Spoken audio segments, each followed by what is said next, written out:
Olá, olá, olá! Fique muito à vontade, como se você estivesse acabando de chegar na casa de um amigo que você entra pela porta da cozinha enquanto algo muito gostoso está sendo preparado. Seja mais uma vez muito bem-vindo e muito bem-vinda a este episódio do podcast Do Jeito que a Vida Vem. Eu me chamo Norton Machado e é com muita alegria que eu te recebo aqui no meu espaço, aqui nesse ponto de encontro semanalmente, às segundas-feiras, que nos encontramos por aqui, para a gente saber como é que a vida vem, do jeito que a vida vem, como é que ela veio para você aí durante esses últimos dias, como é que você tá agora. Fique à vontade e bora pro papo?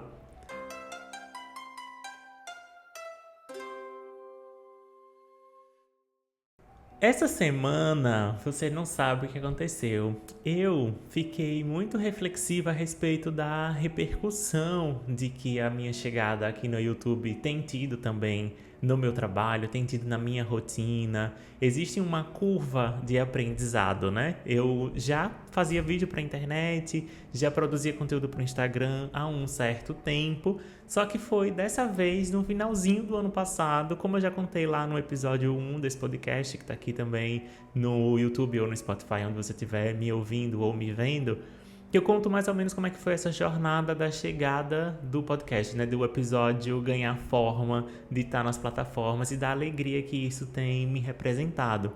E eu fiquei lembrando, assim, sabe aquele pensamento que chega na sua cabeça que você não consegue controlar a hora que ele chega, que são os nossos pensamentos automáticos, né? São as primeiras vezes que a gente pensa com alguma coisa.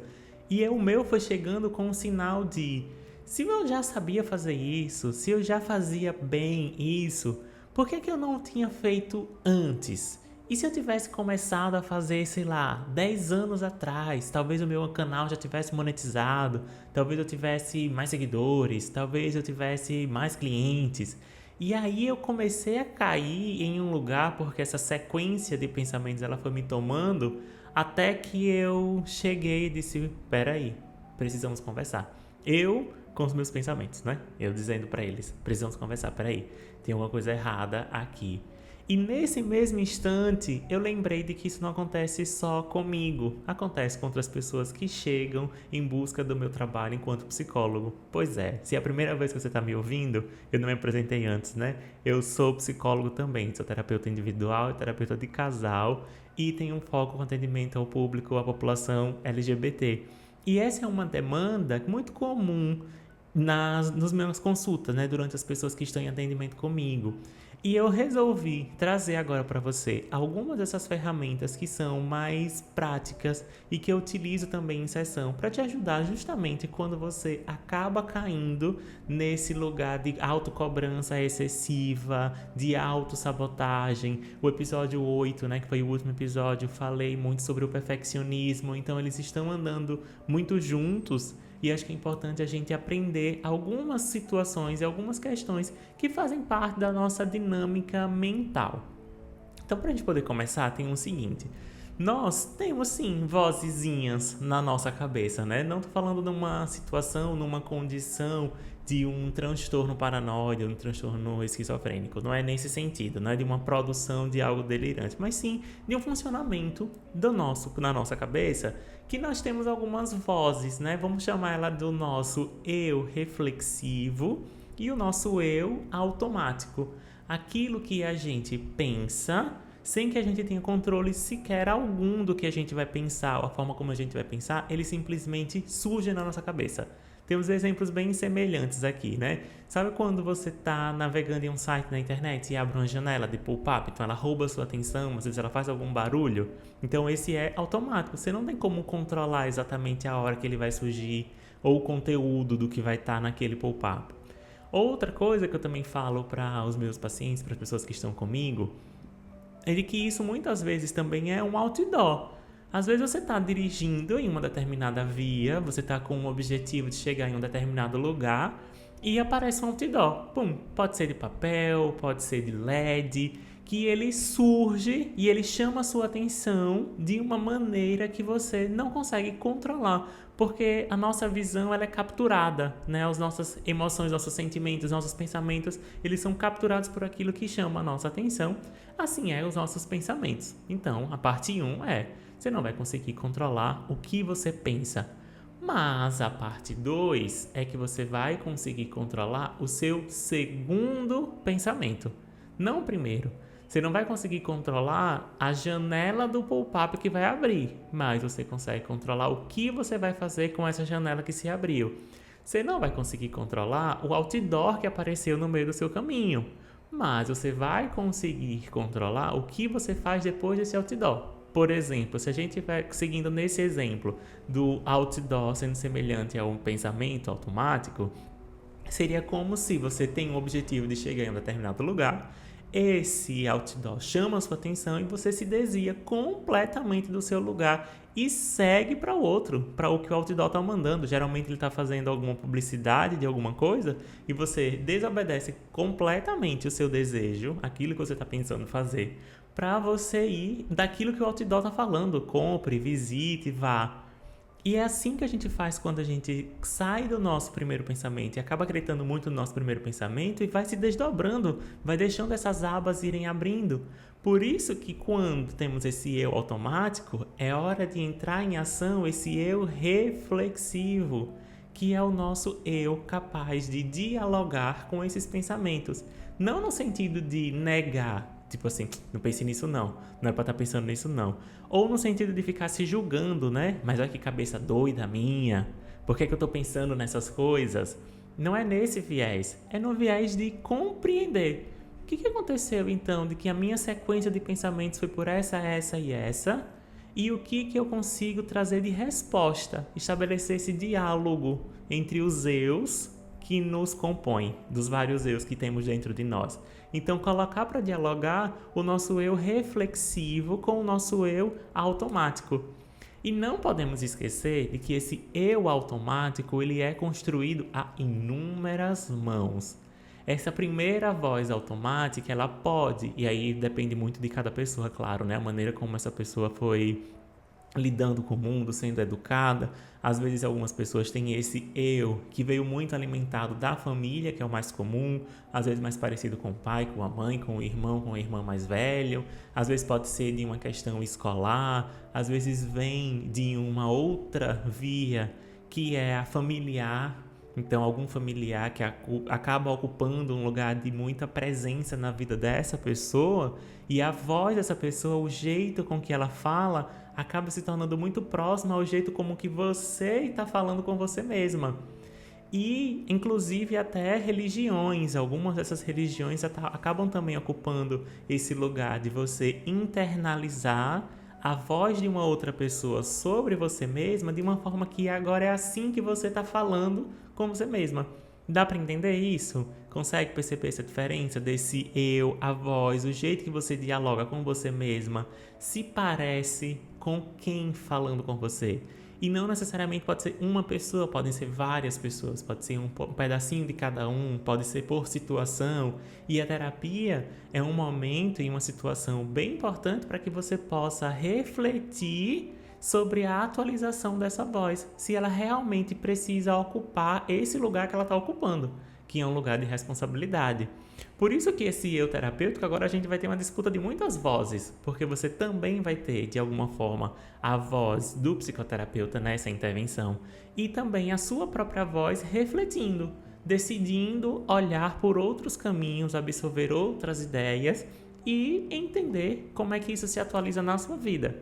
E aí, como é que aconteceu essa dinâmica comigo?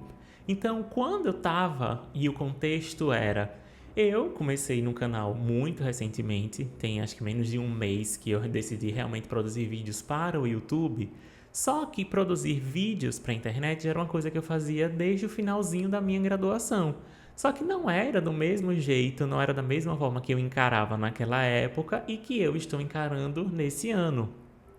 Inclusive, já passei por alguns dos momentos que eu sempre achava que eu estava precisando de mais alguma coisa, que eu faltava alguma coisa. Que eu não produzia porque eu não tinha o determinado celular, ou eu não tinha uma câmera, ou eu não tinha um microfone, ou eu não tinha um computador, ou eu não tinha um cenário. E aí eu não começava. Só que tem um detalhe que é importante, que é essa vozinha da autossabotagem, que era: eu tô gravando com este celular que eu tenho hoje, mas eu não comprei ele hoje. Esse celular está comigo há mais ou menos uns 2 anos. Então eu já tenho ele há 2 anos. Esse microfone que eu estou usando aqui, eu fui presenteado por Rodrigo, né? Que eu já falei até no outro episódio. E eu usava só nas minhas consultas, só durante os atendimentos, porque acredito que a qualidade do meu trabalho, por ele ser online, eu preciso entregar também na visão, também na captação do áudio dos microfones, então isso já foi utilizado. Só que para o podcast só chegou 9 meses depois. Então não era a ferramenta exatamente que eu precisava, mas era o nível de saúde mental, de aptidão e de conforto para suportar o estresse, inclusive, que eu precisava me disponibilizar para fazer os episódios acontecerem. Então não era o equipamento, e sim a pessoa. Então quando eu caí naquele diálogo de era para eu ter começado antes, já era para eu ter feito há muito tempo, e se eu tivesse feito há tanto tempo, já teria acontecido uma determinada coisa, é um eu que me cobra. Eu tava me punindo, tava pegando um chicotinho e colocando aqui, nas minhas costas, né? Me punindo por algo que eu não tinha o menor controle. Porque quem disse que se eu estivesse fazendo isso durante os últimos 10 anos, primeiro, eu estaria fazendo, porque eu não estaria, provavelmente. E se eu tivesse conseguido fazer isso da forma como eu estou fazendo agora. Porque eu sou completamente diferente de quem eu era esses 10 anos atrás. Então eu não posso me punir e me encarar como se hoje eu tenho a disponibilidade, eu tenho a condição, eu tenho o nível de suporte como se eu tivesse 10 anos atrás. E aí essa é uma questão. Não teria. Por isso que eu preciso entender em que espaço é que eu estou hoje, e aí vem a função desse eu reflexivo.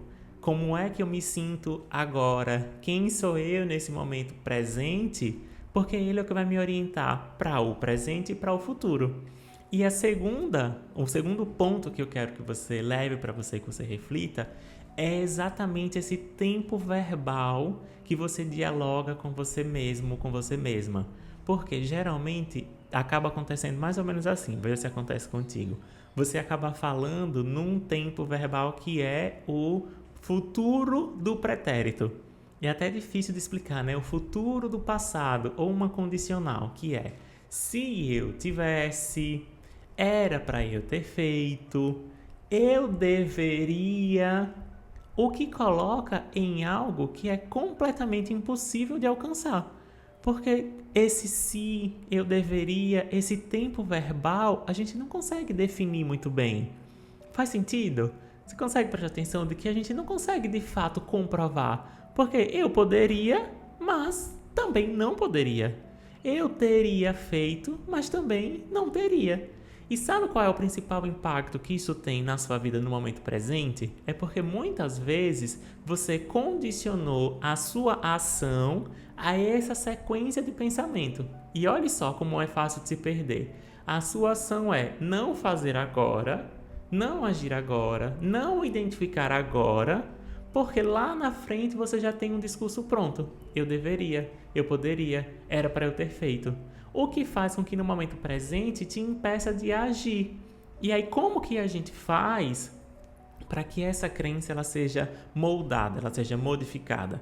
O primeiro ponto é você encarar o tempo verbal exato que vai fazer a ação, que é ou o presente ou o futuro do presente, o futuro próximo.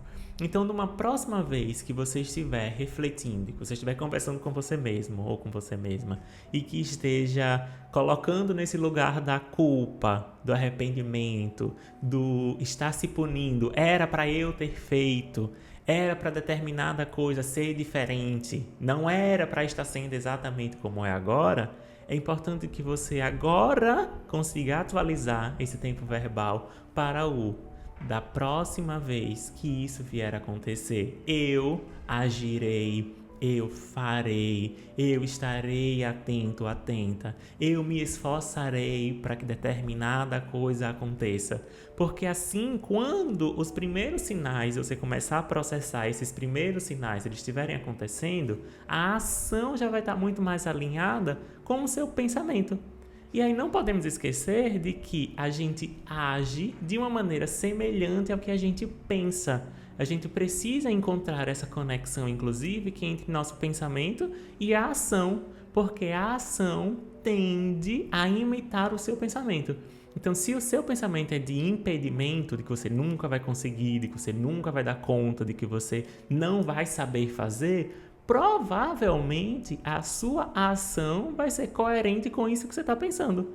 Porque se não for assim, existe uma incongruência entre o pensamento e a ação. E aí, por onde que eu posso começar a agir? Exatamente trazendo um pensamento com um tempo verbal coerente, com uma ação coerente, com uma imaginação, e não é só uma imaginação fértil, né? Não é só você pensar e aí tudo que você pensar vai acontecer. Não é nesse nível de deslumbre, né? Que você acha que você vai conseguir só porque você pensa.